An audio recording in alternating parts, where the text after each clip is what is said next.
ஜவுளி கடைக்குள்ள பதுங்கி பதுங்கி வந்து இப்படியா?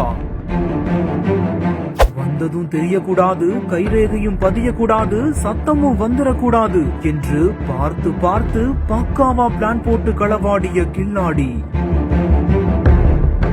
இத்தனை பண்ண தெரிஞ்ச உனக்கு கேமராவை மறந்துட்டியே. இன்ச் பை இன்ச்சாக படம் பிடித்த இரவின் கண்கள்.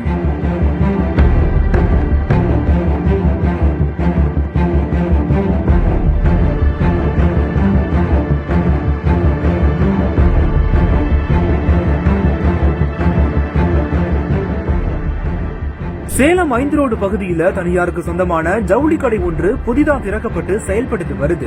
இந்த நிலையில தான் கடையின் உரிமையாளர் MS மணி என்பவரு நேற்று வழக்கம் போல கடையை மூடிட்டு கிளம்பியிருக்காரு. இதனால கடையில யாரும் இல்லாததை தெரிஞ்சுக்கிட்டு நேற்று நள்ளிரவு கடையின் மேற்கூரையை பிரித்து உள்ளே நுழைந்த மர்ம நபர் பம்மி வந்து சத்தம் வராம கல்லாப்பெட்டியை உடைச்சு 6.5 லட்சம் ரூபாய் பணத்தை கொள்ளையடிச்சிட்டு தப்பிச்சு போயிருக்காங்க.